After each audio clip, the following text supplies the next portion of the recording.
Great, participants are coming in. Welcome everyone. Wait till they're all in.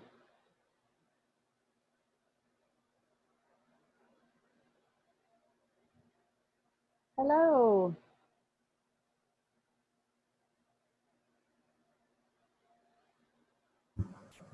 Okay, so it's 3 o'clock, so we'll go ahead and begin the program. Good afternoon and welcome to today's panel discussion. My name is Leslie Lopez. I work at the Center for Labor Education and Research at UH West Oahu. While the majority of the people who have registered for this event are here in Hawaii, over 200 people have registered from 8 different states. In addition, we have participants from Japan and Canada, 14 different universities, 8 different unions, several nonprofits, and a few journals. We have authors, academics, unionists, students, organizers, and activists all in the same Zoom together. And for that, we are incredibly grateful. Many thanks to you all for joining us in good faith. Just a few housekeeping rules. The goal is to be a 90-minute program. So if it seems kind of like I'm rushing, it's because I am. We have some amazing speakers sharing their work. Audience, please mute yourselves so we can hear the speaker. But feel free to ask any questions in the Q&A box and we'll field discussion at the end. Many thanks to our co-sponsors, UH Manoa Seed Grant, UH Manoa W.S. Richardson School of Law, UH Manoa Center for Oral History, and UH West Oahu Center for Labor Education and Research. A special thanks to Hawaii State AFL-CIO and their affiliates. An online digital exhibit was developed in conjunction with this event, and we encourage everyone to peruse the material online. However, we've made a short video providing an overview of the online archive in addition to a bit of Hawaii labor history, and the specific historical event this panel discussion is grounded in, the 1951 Lanai pineapple strike. So please indulge us. I'm going to play it now.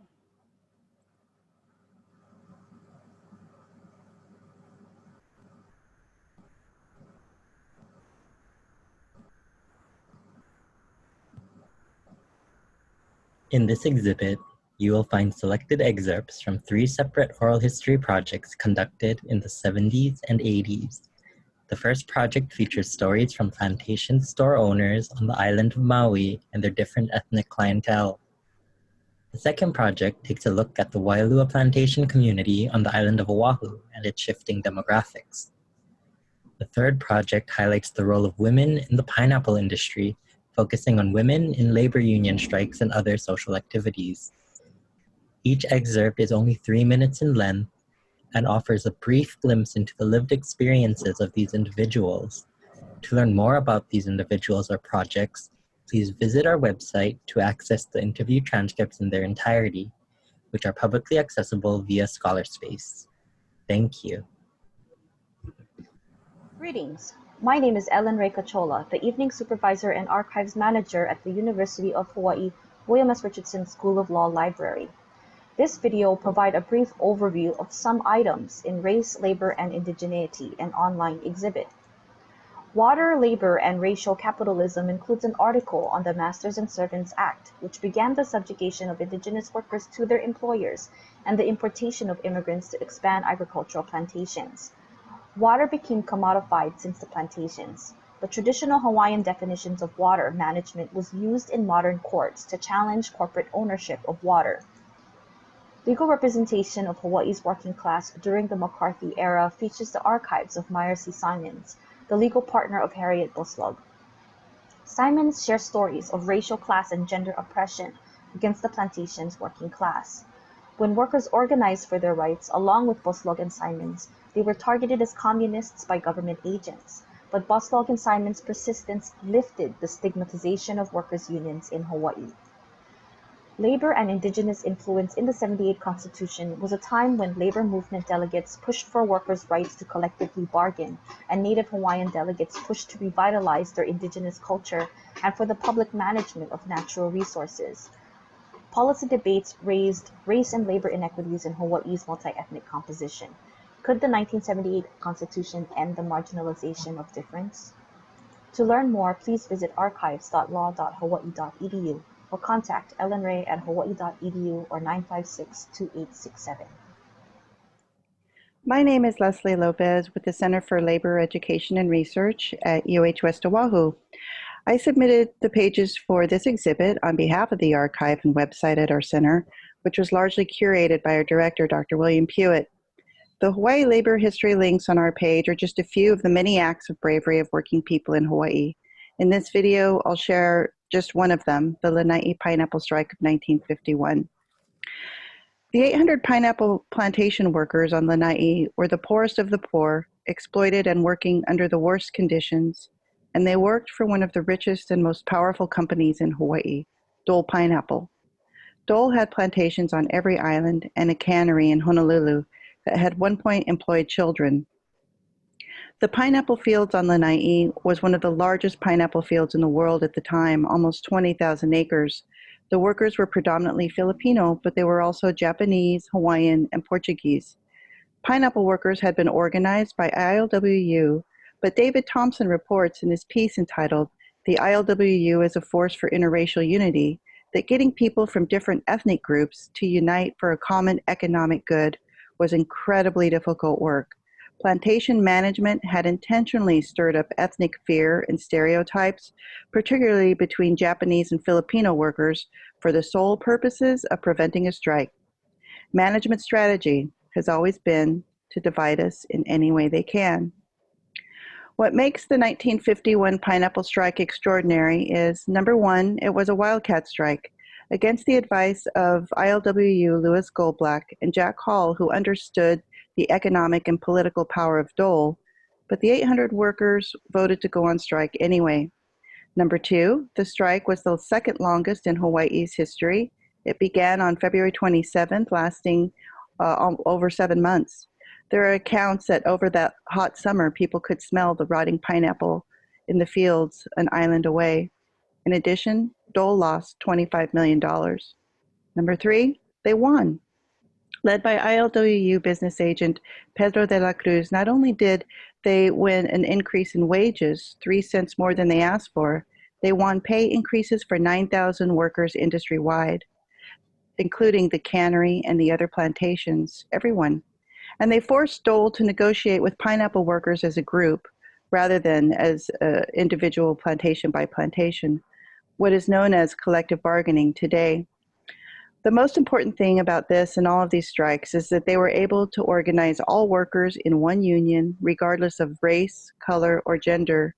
The momentum generated by these strike waves led to the Democratic Revolution of 1954 and marked the turning point when Hawaii workers took power away from the legislature, largely controlled by the Big Five, and put it back in the hands of the working people.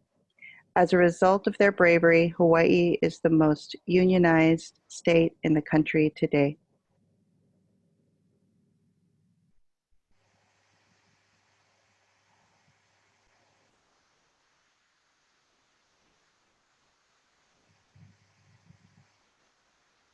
Okay, so just a bit of background.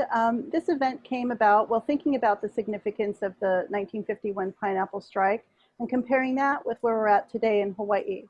Inequality has been exacerbated here and everywhere else. However, given our dependence on tourism, Hawaii reported the highest unemployment in the country. In March, over 200,000 unemployment claims were filed. Today, there are still 90,000 unemployed. The largest unionized group in the state are public workers, civil service, aides in hospitals, the people who maintain parks, and the aunties working in the cafeteria and public schools, the custodians who most often live in the neighborhoods where they work. Here at UH, we're facing threats of austerity as well. Lecturers and grad assistants are being laid off. However, in Hawaii, the group hit hardest by the pandemic are displaced and marginalized Indigenous groups, people from Micronesia who, like Native Americans, essentially became wards of the federal government. We look to the past because Hawaii has been here before in terms of inequality in jobs, transitioning from agriculture to tourism. So we ask, what's next? We're here to consider broader questions like, what might just transition programs look like? What can we learn from cultural revitalization movements? What can we learn from the cross-cultural strikes to address problems dividing us today? Are they useful? Before we begin, we'd also like to give you a brief economic snapshot to provide a bit more context.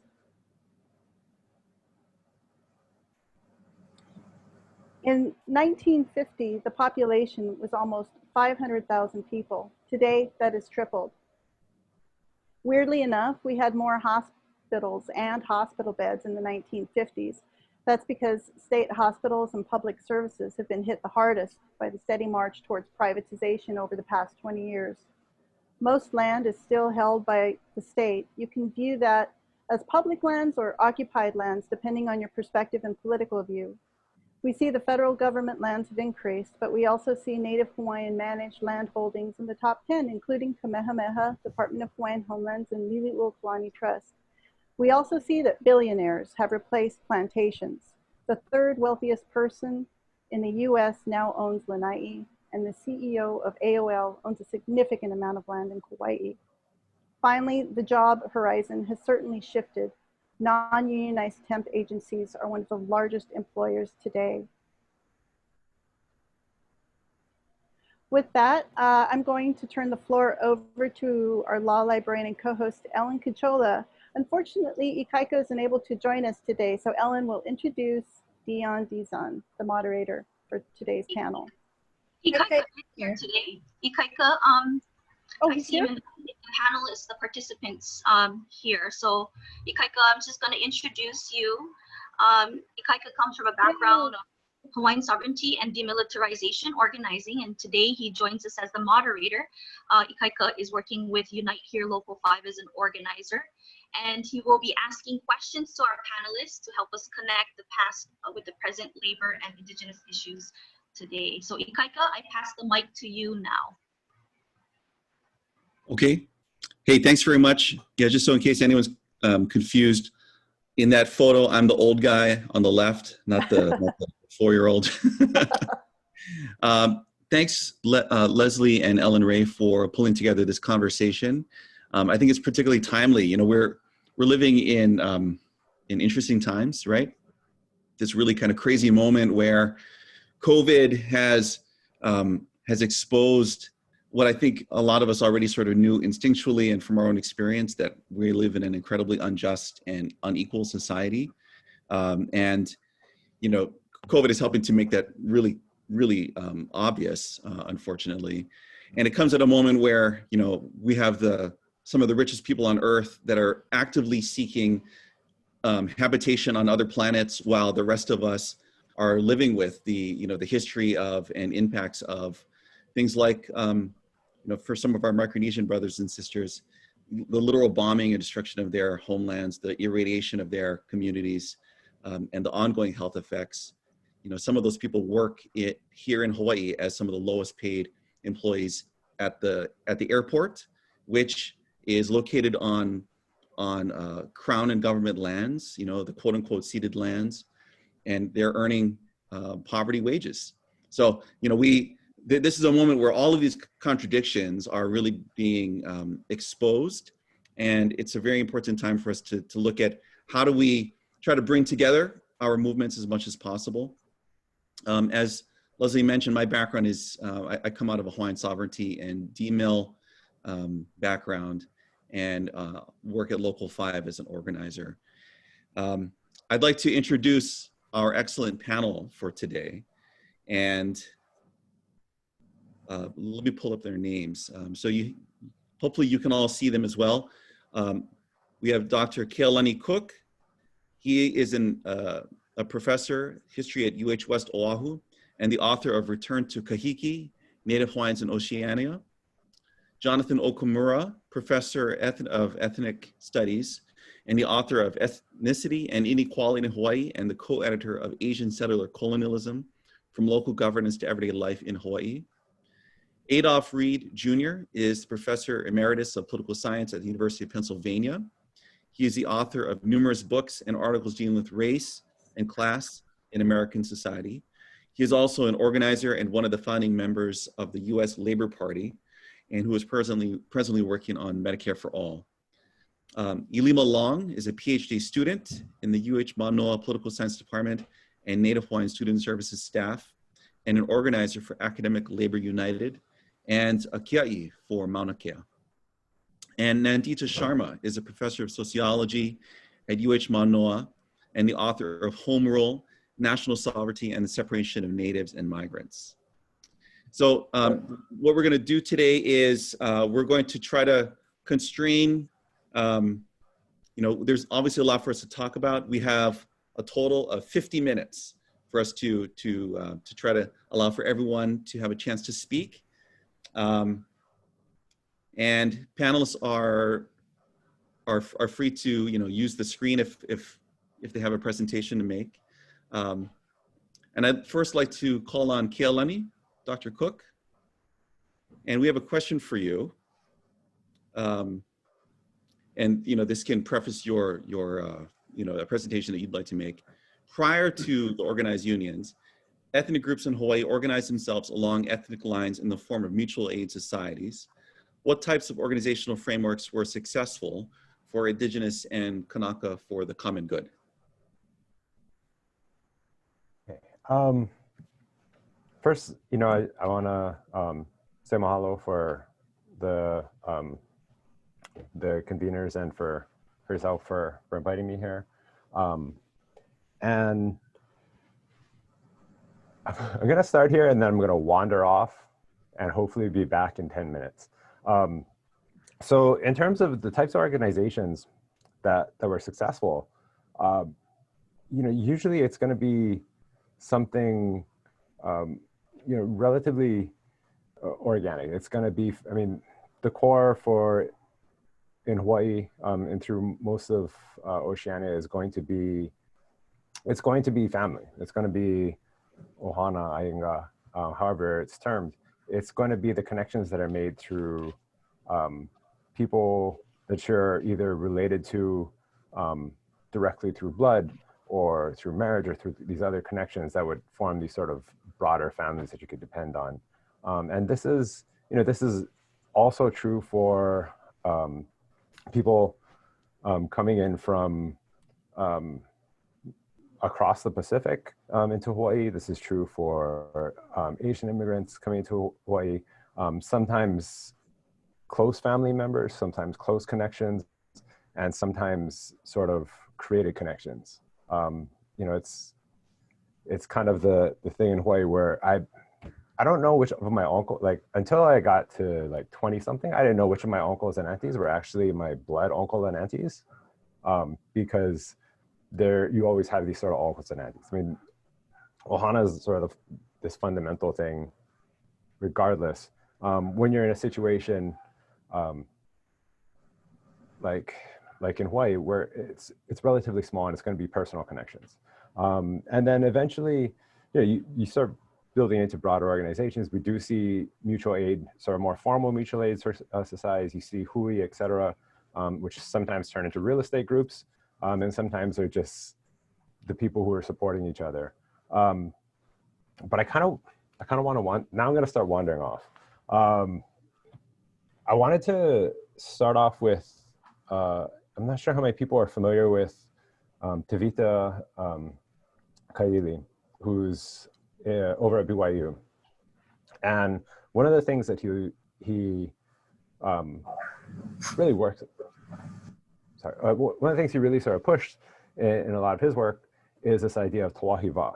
And sort of a direct translation could be, or tauhiva. A direct translation could be maintaining distance. And sort of in English, if you're maintaining distance, it's like, hey, COVID, stay away, maintaining distance.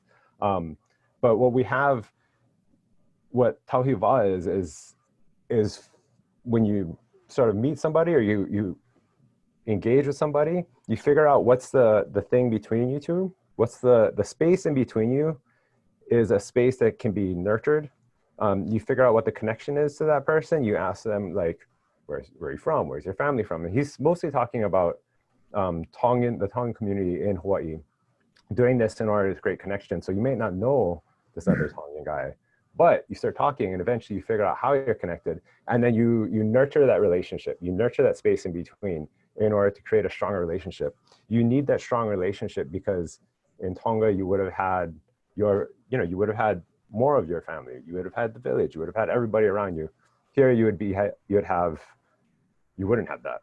So whatever Tongans that are there, you make a connection, and that tauhiva, that maintaining the space, is actually about maintaining that space, like nurturing it, caring for that space, and that idea is relevant throughout a lot of Oceania. I mean, I wouldn't want to say it's a universal idea because it's really easy to say it's a universal idea, and then there's a 1,000 counterexamples that prove it's not.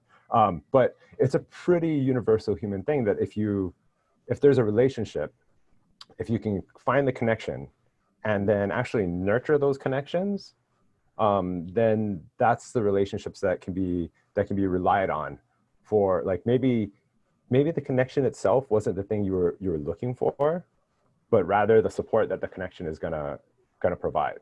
And so making those, I don't know, creating that space and then nurturing that space, maintaining that space in terms of like keeping it going, is essential to a lot of this indigenous connecting, forming, maybe not even organizations, but forming bonds and forming hui that would be able to help and aid. And this, we can see, if we look through, I'm a historian, so I'm gonna go to history. If we look through Hawaiian history, we can find examples of this being done, and sometimes being done really not very, like, they make the connection for a purpose, but it's not maintained, and we can see how that can fall apart. So for instance, Alapa'i, who is the ruling ʻIlima of the Big Island, at one point goes through and he intends to go to Maui, conquer Maui, because Kealani had started a fight with him. That doesn't work out. He ends up on Oahu and pretty much crushed all the Oahu chiefs because they're on Molokai, and messing with the Molokai chiefs. It's a long story. When he gets here, he's just smashing through Oahu. And then Pele'iholani from Kauai comes in. And now you have two forces that are the same. And it's a difference between, okay, I could go and I could fight these Oahu chiefs and crush them, or we're gonna put these two armies on the battlefield, and they're gonna just slaughter each other completely. Everyone's gonna be devastated. And then Samuel Kamakaua talks about a genealogist comes out and says, well, as a genealogist, I know you guys are related, and I will find this way for you guys to connect. And it's not like they didn't know they were related. Like, pretty clearly they would know they're related. That's how the ʻIlima are ʻIlima, is because they know their genealogies so well, and they have these connections. But the genealogy provides a moment at that time for them to make a connection. And if they nurture that space, then they can use it to basically prevent this all-out warfare between two major powers. And so that's what they do. They use that connection, but there isn't a sense of maintaining it. There's no tauhi. It's just finding the connection for that immediate moment, using it for the thing they want, which is ending the war and then splitting. And because there isn't that, one of the things that happens is they go on the way back to Maui, or to Hawaii. They stop on Maui again, the Hawaii forces, and there's a civil war, and they jump into the civil war. And as soon as they jump into the civil war on one side, Pele'iholani comes down, and they're back in the same spot, except now they're fighting on Maui instead of fighting on Oahu. And it's because there was no nurturing of that relationship. It was just a claiming of connection for that one moment, and then once the immediate objective is gone, then the va is gone, the relationship is gone.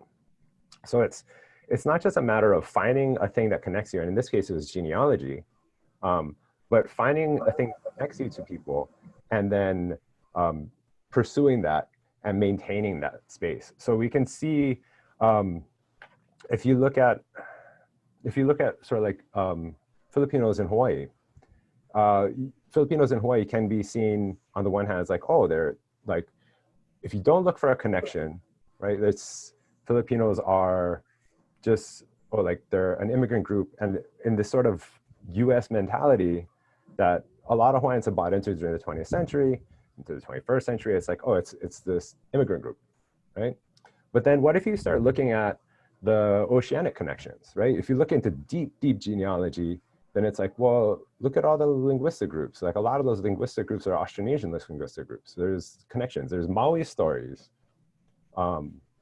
in parts of the Philippines that are, you know, it might not be a Maui story, like the word, like the name is not Maui, but you look at the story and it's like, oh, that's a Maui story. And the reason they're the same is because those stories came with the people that came into the Pacific.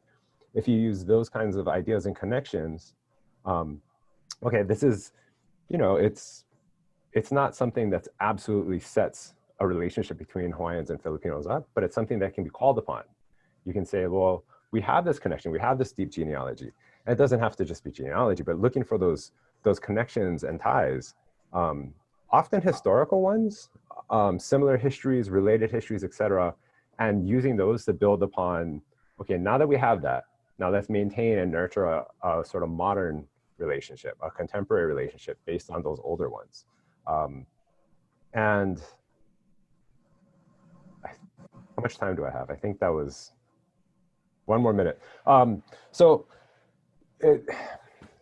Genealogy, I think, provides like specifically, by definition, genealogy provides a place for those connections, but also broader thinking of genealogy, you know, if you look at the Kumulipo, it ties Hawaiians to the coral, right? So you could say, well, genealogy is the thing that makes my relationship to that coral, which means I have to protect that coral.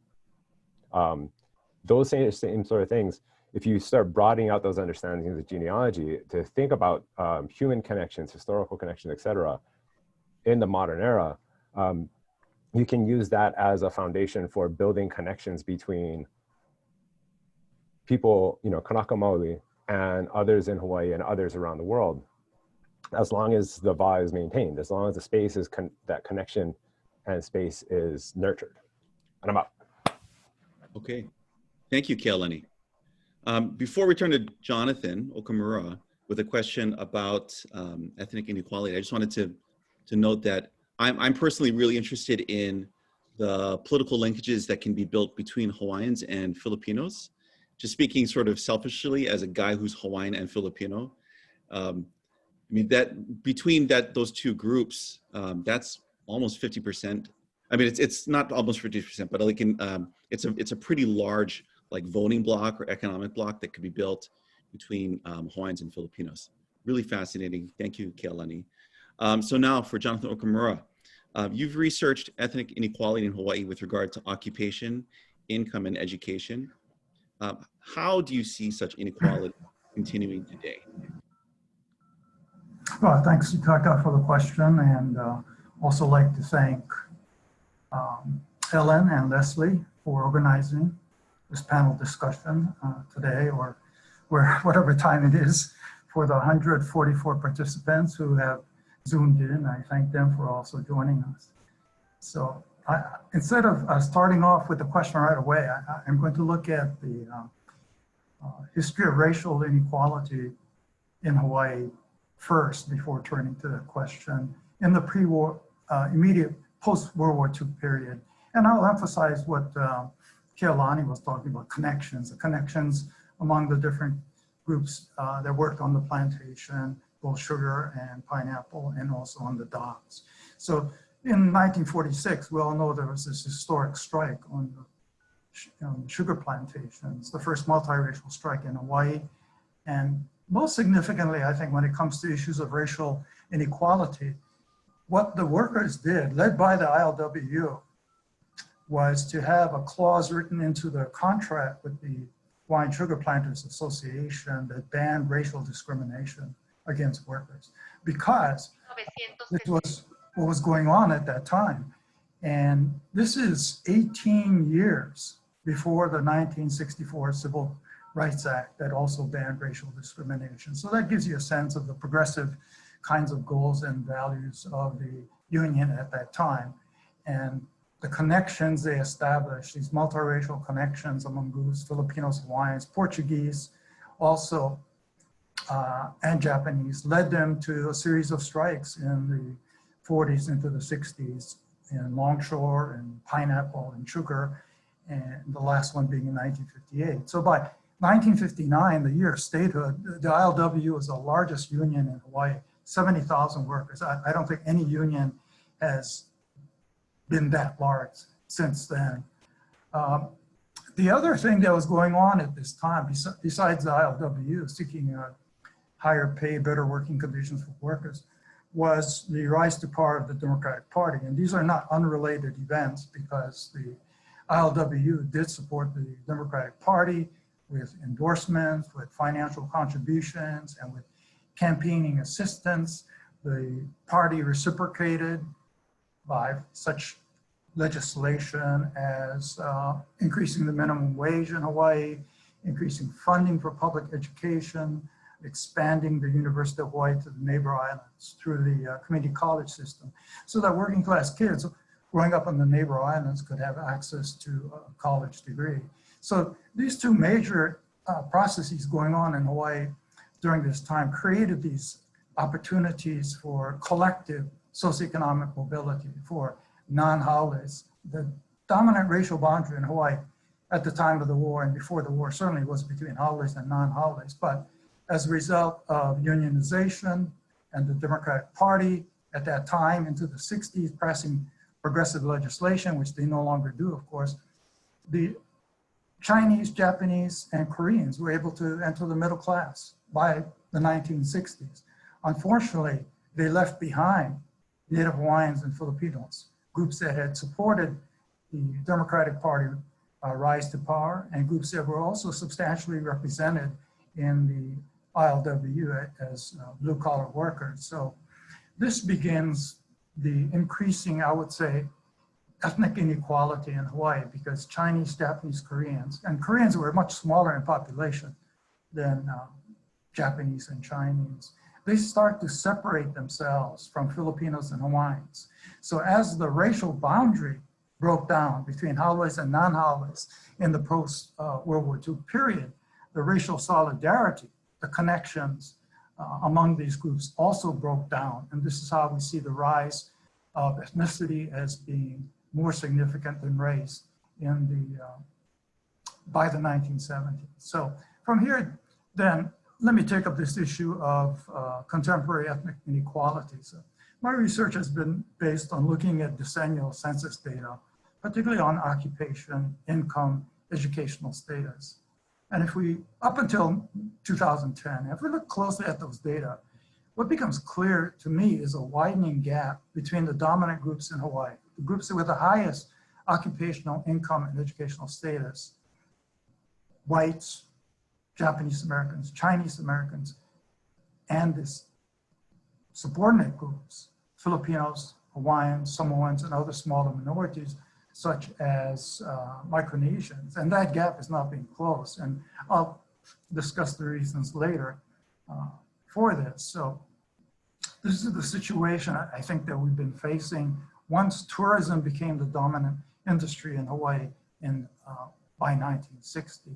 So the persistence of ethnic inequality in Hawaii, I attribute to two factors. One is our overdependence on tourism, because tourism creates predominantly low wage, low mobility, low security jobs, as the pandemic has made abundantly clear in terms of the loss of employment of tourist industry workers. The other factor, which I'll discuss later, is institutional discrimination, which continues to persist to the present, especially affecting access to public education. But tourism, you know, the figures I have are before the pandemic, but they demonstrate, as I said, how we're so dependent on tourism for our livelihood here in Hawaii. It's the largest source of jobs created directly or indirectly come from tourism. It's the largest source of state tax revenues, more than $2 billion.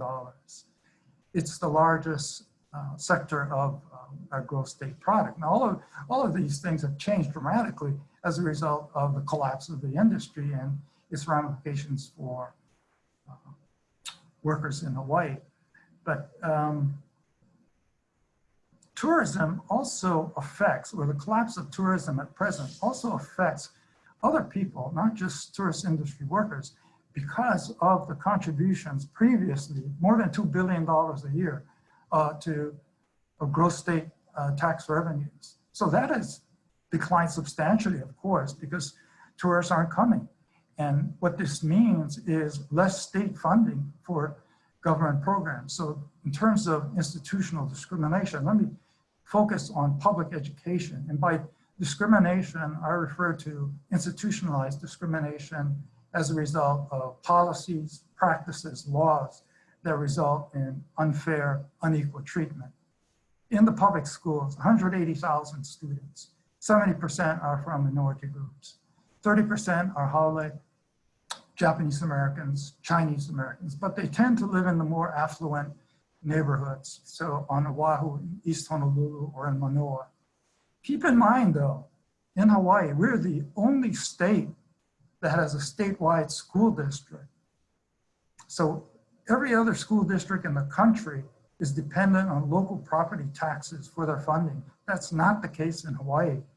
But in those other states, that's almost a guarantee of racial inequality. That should not be the case in Hawaii, but it is because of the underfunding of the public school system. And this is, to me, the discrimination that occurs because 70% of the students are from minority groups. So they are being denied equal educational opportunity as a result of the inadequate funds provided for their education, which has been going on for decades. One clear indicator I would point to of this inadequate education is for decades, well, let's say the past 10 years anyway, the schools open in August, short 1,000 teachers. We don't have figures for what is the deficit for this school year because the DOE hasn't released it, but I can't imagine that that deficit has lessened because of the inability of the DOE under the pandemic to recruit more teachers to come to Hawaii.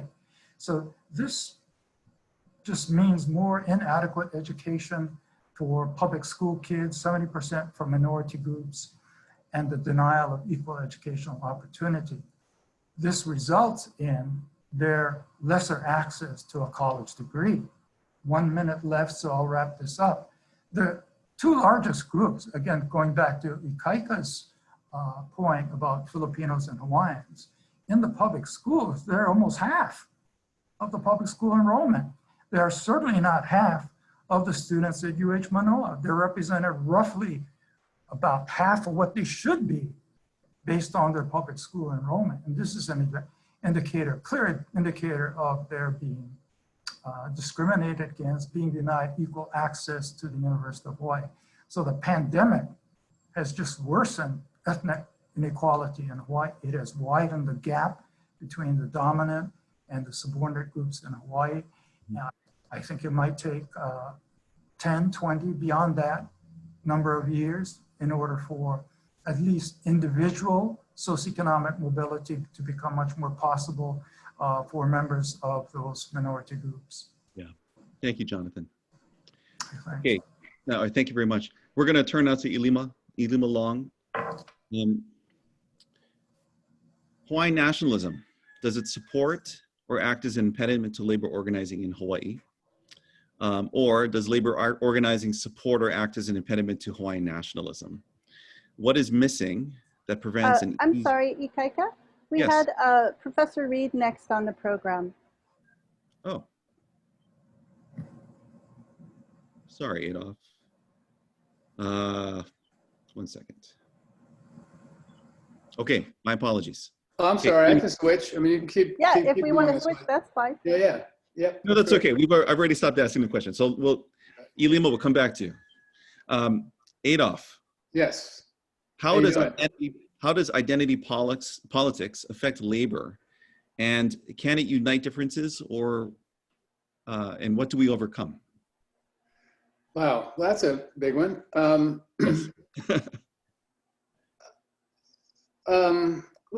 Let me put it this way.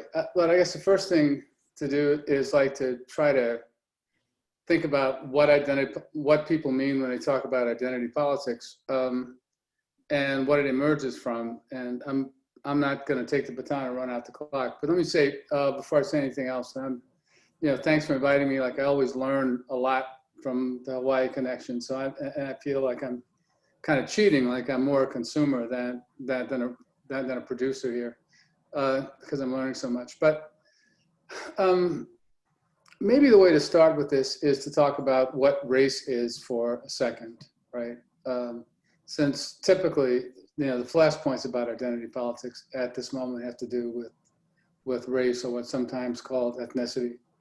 I mean, even more than gender. But the key thing is identity. What people typically mean by identity groups is groups that are defined by ascriptive status. That is, that you're assigned to because of what you supposedly are instead of what you do, right? So that's how they differ from classes, for instance. Okay. As such a group, race in particular has a history. Well, I mean, for instance, I was not at all surprised to hear that Dole pitted groups of workers from different national origins against each other, because that's what race has always been, right? It's always been a mechanism for stabilizing hierarchies that are produced in hierarchical societies by selling a narrative that everybody is where they're supposed to be within the society on the ladder of hierarchy based on what they deserve. And race emerged, from like the middle of the 17th century to the middle of the 19th century, depending on how you want to count it, as a language, a discourse, a taxonomy that gave a common sense way of explaining why people were on the top, why the people who were on the top were on the top, why the people who were on the bottom were on the bottom, right? And it's not that different from status distinctions in feudal society. People sometimes, think that the work that or that modern capitalist societies don't have that kind of hereditary distinction, but they do the same kind of work. Okay, so if that's what race is, right, not something that exists in nature, and I guess I'll just make this point too, that biologically speaking, right, just to take this off the table, there is less genetic variation among our entire species all over the world than there is within two sets of chimpanzees living in the same small region of Central Africa, right? So it's important to think about this, that race is a categorization that's abstract, that gets imposed on people from outside. We don't think about it like that because we have a common sense understanding that we know what it is and we can identify somebody of a different race and so forth and so on. But like all common sense, what that comes down to is it's true because you know it's true, or you know it because you know it. All right, so I mean, that said, given the historical work that race did, given its origins, then it's not surprising that, as the old labor and left cliche used to go, race is the tool that the bosses use to divide the working class. And we see it all over, certainly see it all over the Caribbean and in North America and in Latin America, right? And my slender but growing understanding of Hawaii makes me think of the Caribbean setting, right, where populations were imported, right? How do South Asians wind up in Trinidad? How do Chinese wind up in Jamaica, right? I mean, how do Africans wind up in Cuba, right? I mean, so and it's all tied to plantation economy and so forth and so on. But to the extent that becomes, or that those categories and that taxonomy becomes like second nature to people, to the extent that people operate within that common sense, then it can become an impediment for trying to organize, right? And it's one of the things that needs to be broken down, right? One of the mystifications that needs to be broken down. And I mean, my take on this is, and it's not an unfamiliar take in the trade union movement either, obviously, is that you get farther by talking to people about what they all have in common than if you start out demanding that everybody recognize everyone else's differences. Because especially in an environment in which the employers are using the narratives of difference to pit these workers against each other, the best way to get around that employer's strategy, it's more than a tactic, is to try to stress the common, as I say, the shared concerns and interests. I mean, let me bounce for a second to, because this was one of the questions on the screen too, and to say something about the way that what we now think of as identity politics operated in mainland US politics in the post-war era. Political scientist Preston Smith has makes a very powerful argument about Black American politics that from the mid-30s through the mid-60s, roughly, there were two coexisting, competing, sometimes overlapping norms, values, core principles that shaped Black political activity.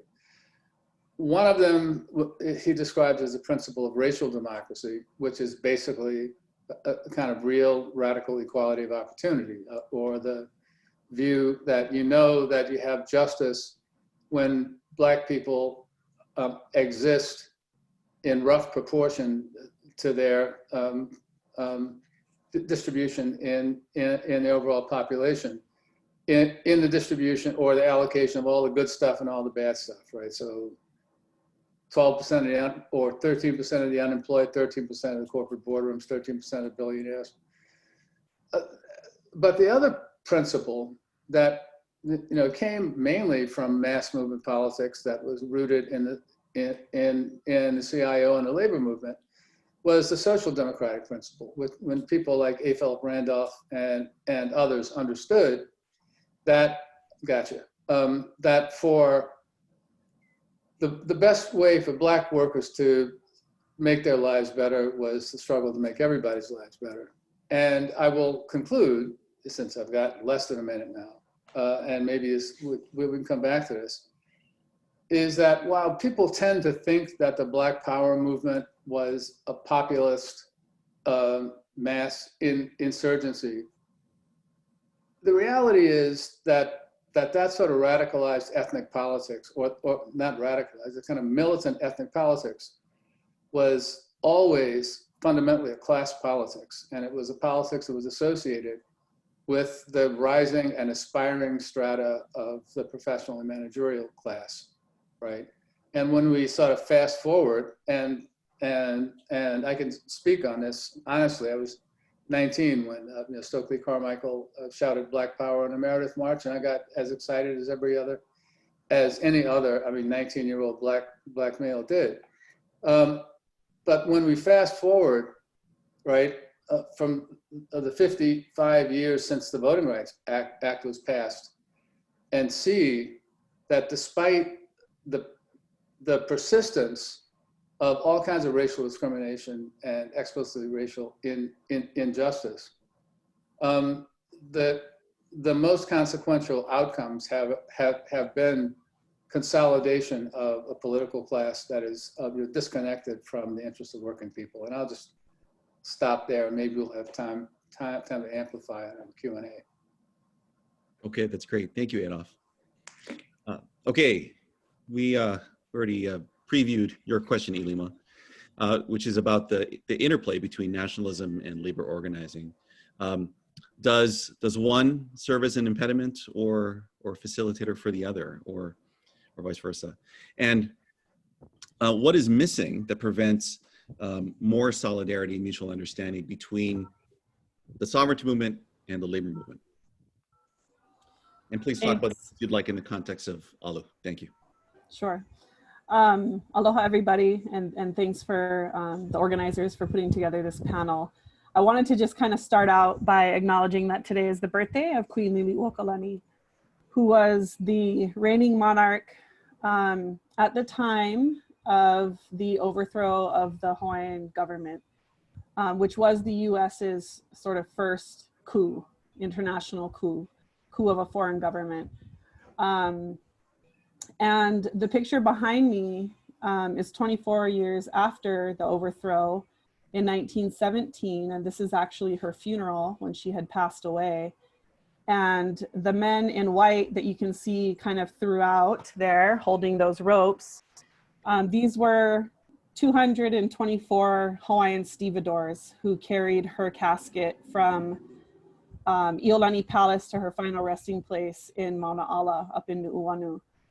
And this picture, when I first saw it and realized what it was, as someone who's involved in labor organizing myself and who grew up in a working class family in Seattle, my dad was a member of IAM 751 and we went on strike, I felt like every few years when I was a child, but I have a labor background. I didn't know this part of my history at all. And I feel like there's a lot of work to be done in really diving into the Hawaiian context of labor history in Hawaii. And just as a matter of interest, the Stevedores, the Hawaiian Stevedores, they were called po'ola. Sometimes they're still referred to as po'ola. They actually held this responsibility to carry the casket of the ali'i nui since 1877. And they basically held this responsibility for all of the Kalakaua dynasty ali'i. So it was just super odd because I had never thought about what were the connections between labor and an actual Hawaiian national identity, right? So in the context, and I'm gonna give a little bit of historical context for this because I think that this is kind of a missing piece in when we talk about labor and write about labor. And then I'll get to some of the organizing nuts and bolts in a second. But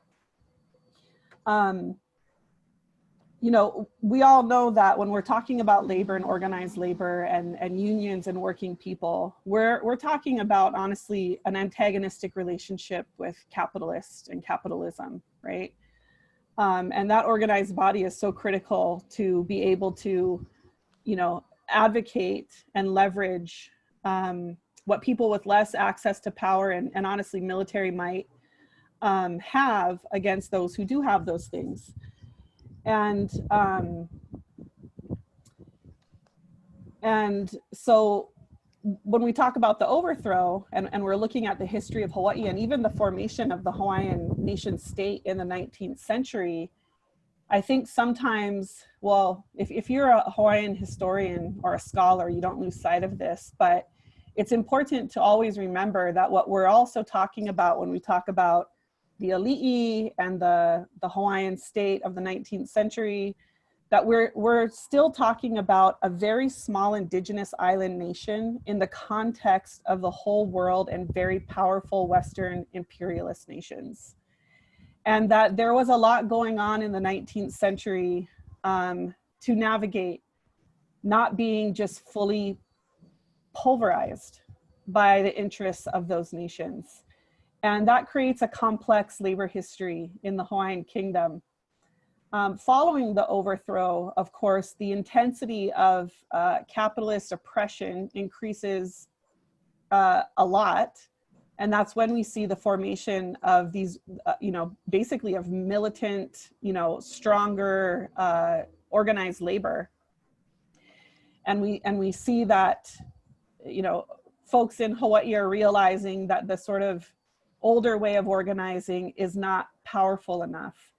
And that's where these other ideas start to come in about, like, it's not about the Filipino camp and the Japanese camp and the Hawaiian camp. It's like us versus them.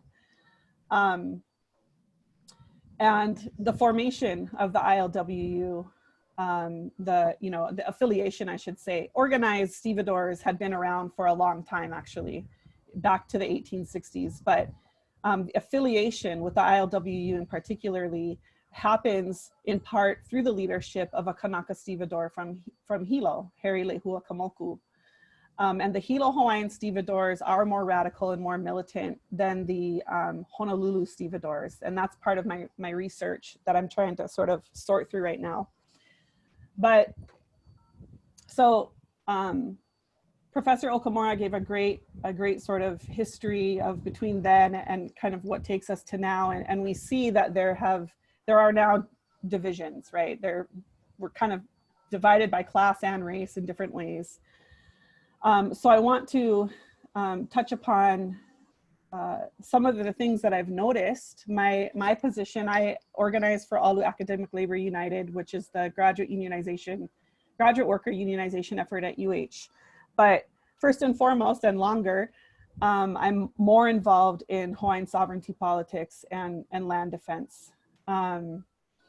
And so it's really important to me to think about how these things are not working well together and how these things can maybe work well together and work better together. But for contemporary politics, what is at the center of tensions between the Hawaiian sovereignty movement and I would say organized labor. This is different than the question asked about labor organizing. But organized labor is how we approach the question of land and how we see land, right? So a lot of the, the struggle, a big part of the struggle of the sovereignty movement is to sort of stop the continued theft and development of land. And that doesn't necessarily mean that the land we're trying to protect are ones that we want to live on and we want to capitalize on. Mauna Kea is a great example of that, right? Or Hunananiho, or these other struggles that are just really vibrant in this moment. But it's about protecting what that land means to us and not letting the loss and the development continue to further even take away our ability to connect with it in the way that our ancestors connected with it. And that's why we don't really talk about our movement as Hawaiian nationalism. There are different, aspects of nationalism within our movement for sure. And our movement is also very diverse, right? Some take a very legal positivist approach that might be seen as more, conventionally nationalist, and others take very different approaches. But we largely talk about our movement in terms of aloha aina. And aloha aina, very surface literal definition, is a deep love for a land. It insinuates a genealogical connection to land, which comes out of our origin stories. But it also insinuates an anti-imperialist politic, which inherently is an anti-capitalist politic. And that's been executed to different degrees at different points in history. But the organization that was responsible for organizing the biggest documented protest against annexation to the United States was called Hui Aloha Aina. So Aloha Aina has always meant that we want to preserve our sovereignty and sort of stay back, American or whatever imperialist interests. So Aloha Aina, right, is one way for Hawaiians to look at land. That comes into conflict often with organized labor interests in Hawaii. And labor is just as diverse as the sovereignty movement in Hawaii. Okay, let's be real. Some unions such as Local 5 actually have a position on Hawaiian sovereignty. Others kind of remain in ambiguity, and others lobby specifically for like development at all costs, right? That brings home the bread, and that's what we're here for, right? I know that there were some unions who incorporated questions about support for the TMT in the last couple of, endorsement questionnaires and rounds in the last couple of elections, right? And they weren't looking for who supports the protection of Mauna Kea. They were looking for what politicians are gonna push this project through, right? And these are unions, even sometimes, whose rank and file largely consist of Native Hawaiians, yeah. So there's that tension that's really important. And I've only got 1 minute. So for me, the the framework that we need to be operating through is the age-old, just bulletproof mantra of the ILWU itself, which is an injury to one is an injury to all. And then also using what side of capitalism are we on as an analytical framework to assess sort of who we are in the broader labor movement, or in the broader even Hawaiian sovereignty movement, right? Because not all Hawaiian sovereignty people are anti-capitalists, or even have a good analysis or have any issues with capitalism. And there are people in the labor movement who are just super okay with having no responsibility, or having a sense of no responsibility to understanding Indigenous issues here. Hawaiian sovereignty movement will be stronger if we incorporate organizing with unions and having a stronger class analysis. And the rank and file, and especially unions who still strike, such as you know, Local 5 and HSTA, can also be stronger if they start paying attention to Hawaiian issues, because Hawaiians are major fighters, and so are unions who still strike. Okay, thanks, ʻIlima. All right, Nandita, your research reveals how the post-colonial world order maintains divisions between natives and immigrants. Is it possible, and I'm hoping the answer is yes, to overcome the way that the international world order prescribes relations between people who are indigenous to a place and those who are immigrants to a place?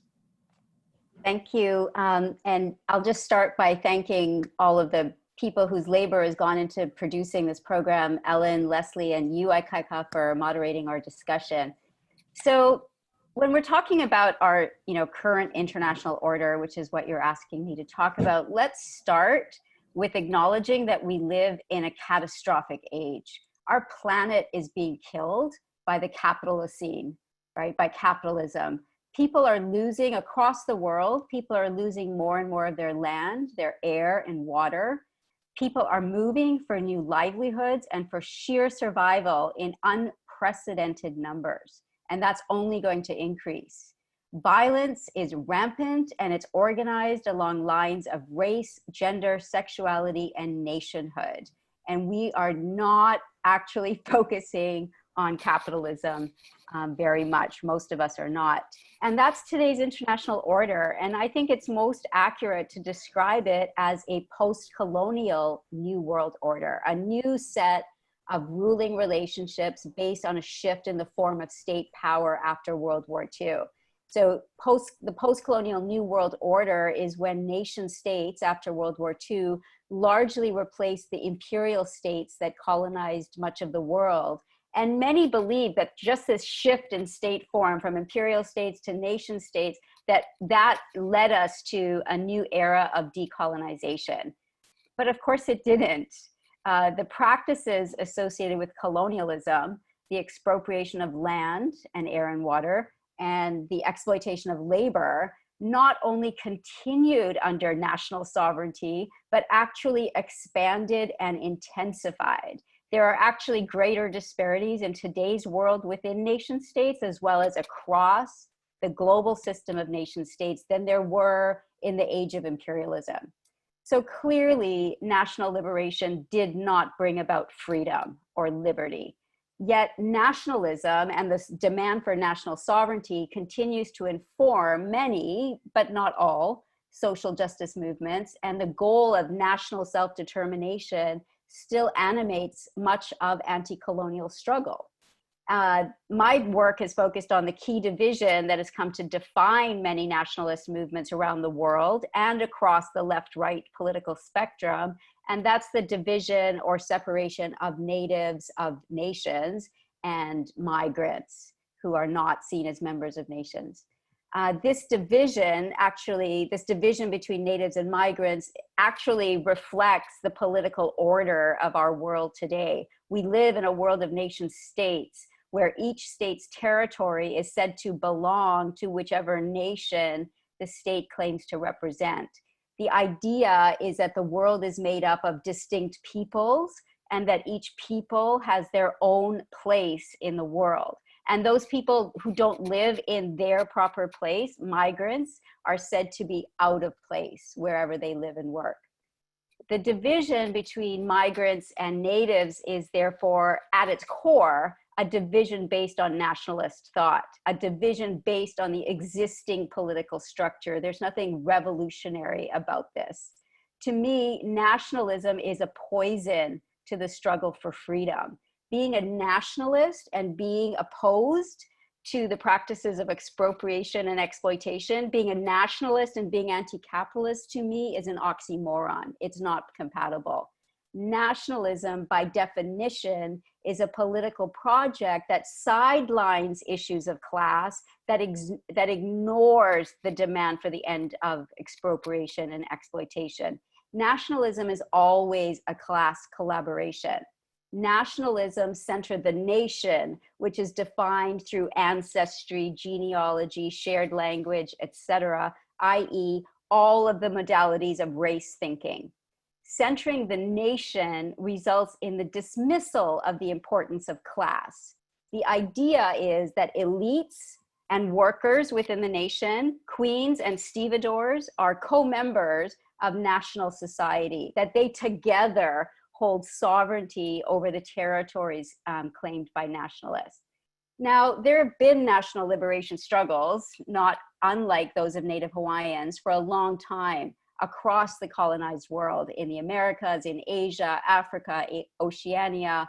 None of those nationalist movements have succeeded in winning, none of those nationalist movements who actually did succeed in winning their demand for sovereignty actually ended class rule.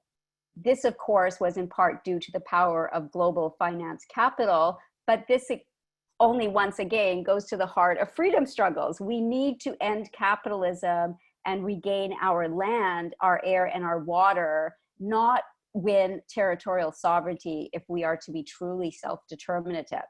So in addition to the fact that organizing at the level of the nation state does nothing to weaken the power of global capital, particularly finance capital, is the fact that an enormous level of violence is being carried out everywhere in the name of national sovereignty, including in the name of indigenous national sovereignty. Much of this violence is directed at people who have been categorized as migrants. Migrants, in turn, have been defined as the opposite of people in the category of indigenous. If the indigenous are the people of a place, then migrants are the people out of place always. Now, this label of migrant can be attached to those who have just crossed a national boundary yesterday, or it can be applied to people who were born in a place, or to people whose own ancestors have been in a place for even longer than those who now think of themselves as indigenous to the nation.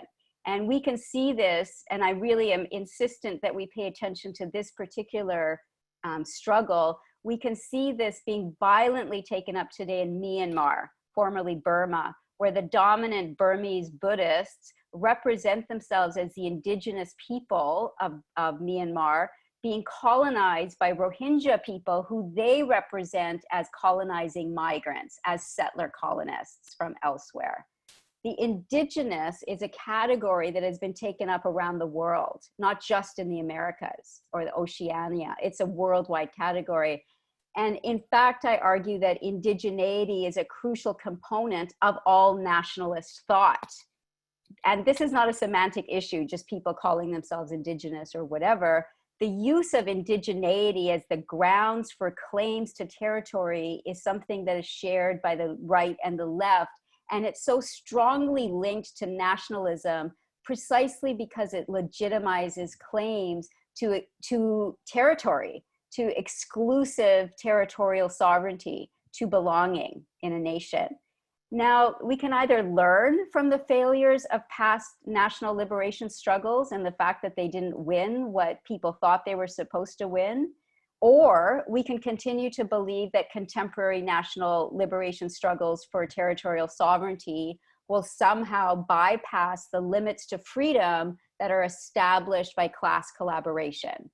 So I think that, going forward, we need to actually foreground anti-capitalist struggles which are always, to me, anti-racist struggles, or always feminist struggles. And we need to actually see nationalism as something that is preventing us from engaging in anti-capitalist freedom movements. Thanks. Okay, so we're supposed to take, thank you, Nandita. We're supposed to take a minute each and respond to the question on this screen. But I wanted to pause for 1 second and see if anyone would like to just try to synthesize what we've heard from each other today. You know, there's been some really powerful points that have been raised, and I'd like to see if anyone would like to take a shot at basically thinking about what should our political program be if we want to be as cognizant as possible of the pitfalls and opportunities that the various frameworks allow for. Does anyone want to try? Post-nation state, liberatory politics. No, no one wants to try. Ellen Ray thinks this is amusing. All right, we'll move on to the question on the screen. Given the current unemployment and pandemic conditions that we are in, what are Hawaii-specific frameworks that can foster more unity? And I think I'll add into that, you know, specific political projects, movements, campaigns that are happening now that that give you a sense of hope that we can build more unity. And I'll give you one. I'll lead off the conversation by saying one thing that I'd like to see happen is, given the dramatic, you know, shift in tourism right now, we have all of these empty buildings sitting in Waikiki, a lot of them financed by the global finance capital that Nandita was describing earlier, that are no longer providing labor, you know, good jobs at all. And, you know, what's happening is that the big private equity firms are sort of waiting for the smaller private equity firms to run out of money so that they can be swallowed up, and the big guys can make more money off of the pandemic, off of the situation. And what I would love to see is for us to think about, you know, for lack of a better word, essentially nationalizing those properties, turning those empty buildings into housing for working people. And in the short term, maybe they could be quarantine hotels or shelters for people who are in challenging situations. But they represent the accumulated wealth and labor of the working class of Hawaii. Why don't we get them back? So that'll be my little contribution to this. Let's see, let's go in the order of that we spoke earlier. Kealani, do you want to give a shot to this question?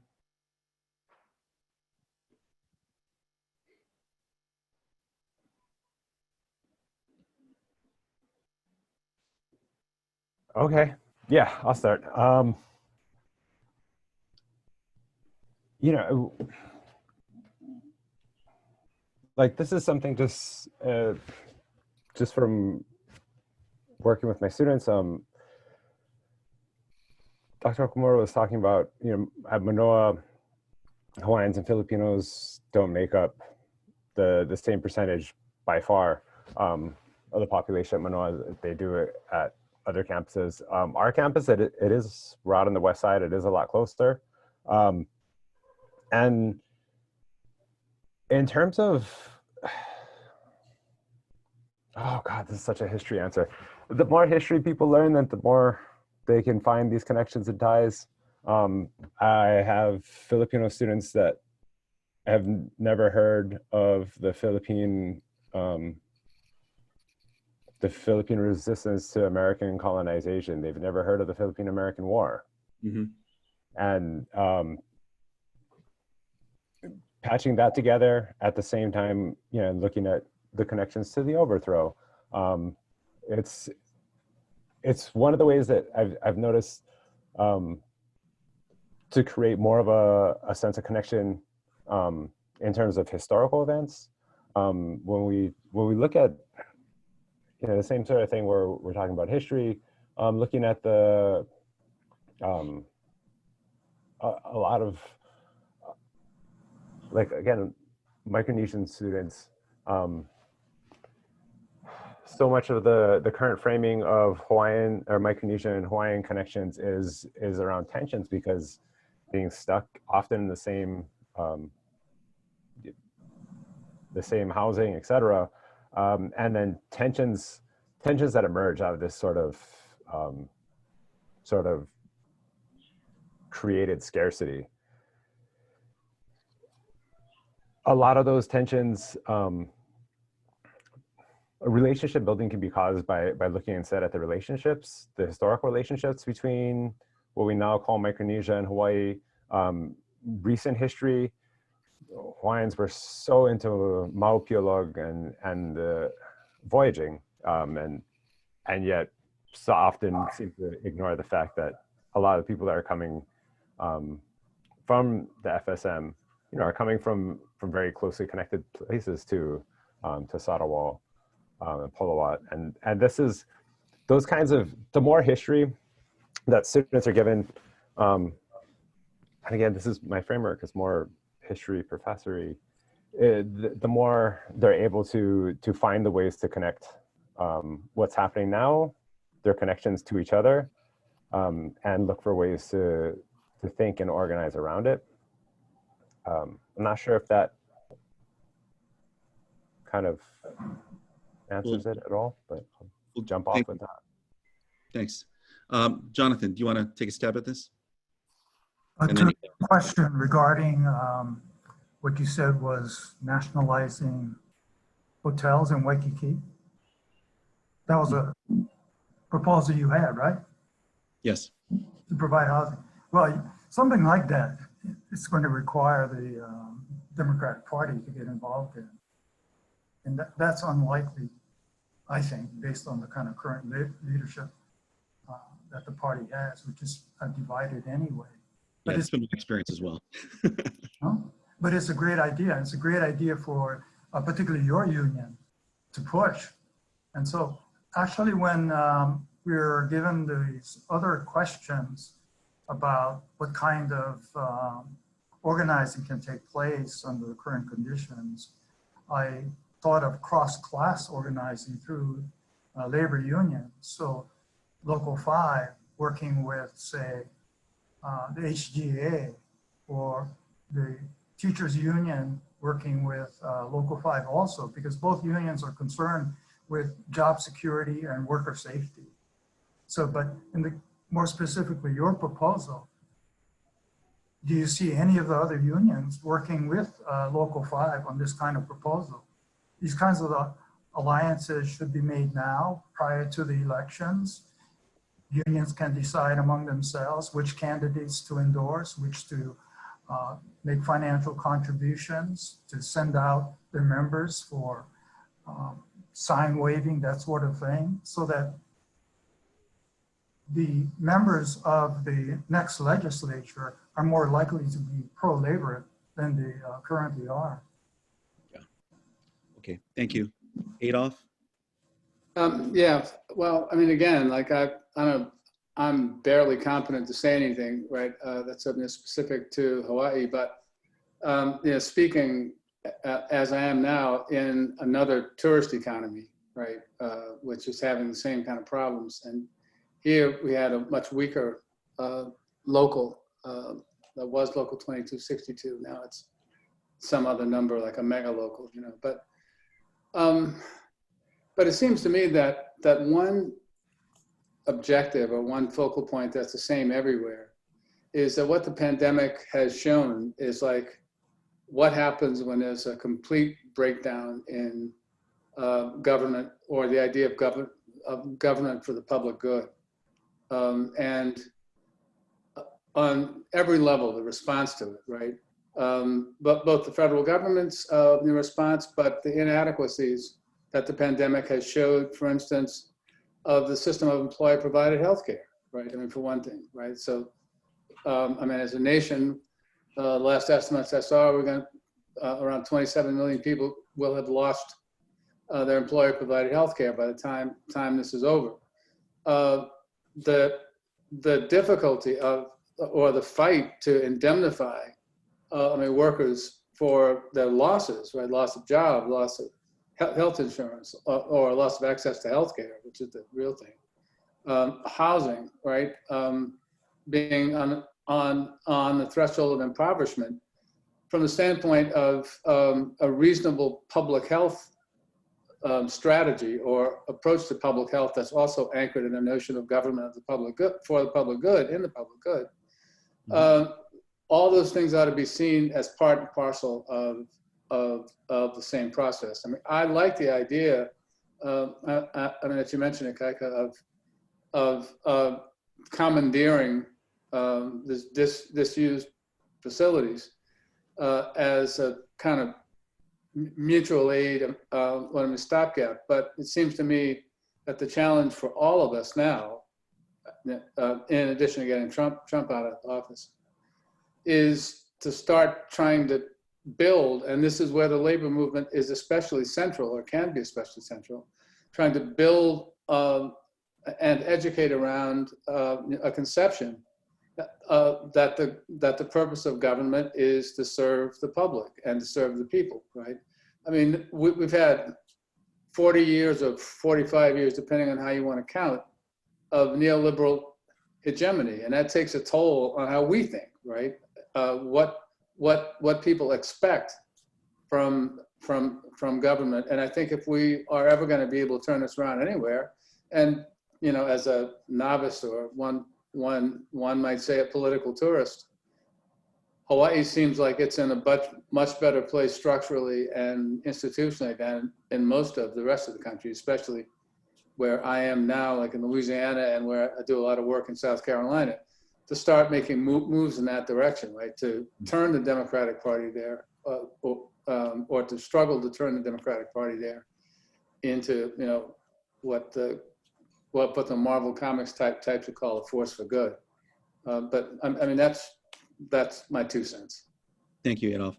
So also want everyone to take note, there's a very active conversation happening in the Q&As, and I'd like to invite our panelists to respond directly to our community there.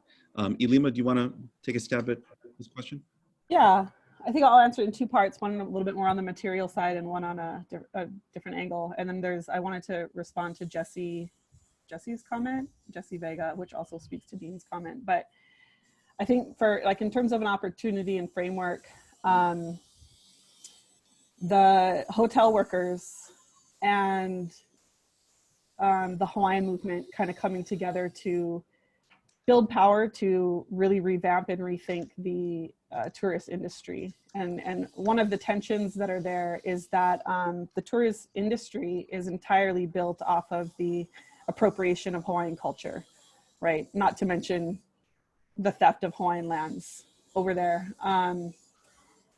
But I don't think that tourism is inherently evil, I think it's about what story is being told, and to think about it in a way where it's not taxing our resources in the degree that the Hawaii tourism industry does, and to really empower the workers to have a lot more control. And I agree, I would love to have these hotels seized and taken over by the workers, so that there's a real ground level determination of what tourism looks like in Hawaii. But I also think that right now, people in Hawaii are upset. They can feel the strains of the system that is currently in crisis, but I don't think everybody necessarily has a language about this, or a real language around this. So I think right now is prime time for mass political education throughout Hawaii to talk about capitalism, and to really provide language and analysis about what is actually happening right now, and honestly to organize the people to see themselves very differently in relationship to those who control stuff in Hawaii. If I may take a minute to answer or to respond to Jessie Vega's question, which was, is it gone now? Anyways, it said something to the effect of, how do you reconcile the Hawaiian sovereignty movement when all or the Hawaiian sovereignty movement, when all national movements require an erasure of class antagonism. The Hawaiian sovereignty movement is sort of a phrase, a catch-all phrase for the Hawaiian movement, which takes, form in many different ways. But if we look right now at the biggest sort of confrontations happening right now between anybody in Hawaii and the state and capital, it's the building of the TMT on Mauna Kea. It's putting up windmills in Kahuku. It was building a new sports complex on the beach, or on, in Waimanalo. And these are Hawaiian communities and then Pacific communities. And it's also very inclusive, and there's a ton of solidarity amongst many other folks that are confronting the state and saying no to these projects. So while class antagonism is not explicitly a part of these movements, I attribute that honestly to there has not been, the Hawaiian sovereignty movement as we know it comes out of the anti-eviction land struggles of the 1970s. And it has evolved since then. So there is no intentional erasure of class antagonism. It is something that needs to be brought into our movements, but also it is the Hawaiian movement that is in the strongest organized confrontation with the state and with capitalist interests in Hawaii almost always. So it's just to complicate the sort of binary and dichotomy of, Hawaiian nationalism and, class antagonism. Right, the modern Hawaiian movement started at Kalama Valley 50 years ago, which was a fight against Kamehameha schools, which was trying to evict a local Portuguese man who was a pig farmer in order to build a suburb for the, professionals, for professional class. Yeah. All right, Nandita, you have probably the last 3 minutes, or the last minute supposed to be. Okay, so. And Gay wanted you to talk about the occupied hotels in Athens, Greece, please. Yeah, I think that's a great example. Can you hear me? Yeah. Okay, so I definitely am with you 100%, Ikaika. We need to take it back. We need to take back the hotel rooms. We need to take back everything. But I don't think we need to take it back through a process of nationalization. I think that that's going to be a losing game. I think we have to do it autonomously. We have to do it not in the name of the nation or in the name of the state, but we need to do it autonomously. And the occupation of hotels, specifically hotels in Athens, Greece, I think is very instructive here. So let me just do a very quick history of that. After the enormous, the enormous violence that took place in Syria as Assad tried to regain control over the revolution in Syria, millions of people had to flee Syria, and millions more were continuing to flee Afghanistan, Iraq, etc. And Greece, Athens, Greece, was one of the first places they landed up inside Europe. A group of people, actually started by a former group of refugees from 25 years previously in a different crisis, occupied a hotel that had been abandoned during the 2007-2008 financial collapse. The hotel owner just took off, didn't pay the workers their wages, and just left. And the refugees took over the hotel. And at the same time, the previous hotel workers were suing the owner of the hotel for the wage theft that he had engaged in. But they were very, very supportive of the occupiers of the hotel at the same time. And one of the amazing acts of solidarity that the refugee occupiers of the hotel did is, they were flooded with solidarity donations from around the world. They were called the best hotel in Europe. There was a big campaign that was organized for them. And the first thing that they did with the money that they raised was pay the back wages of those workers. Mm. And the other thing that they did is that it was called the Refugee Hotel at the but they didn't turn away people who weren't refugees. Basically, it was, the concept of refugee was expanded. So it's not just a nation state category of who's a refugee and who's a citizen, but who actually needs refuge, who needs help at this moment, who needs housing. And it was a beautiful project of solidarity, and it was autonomous.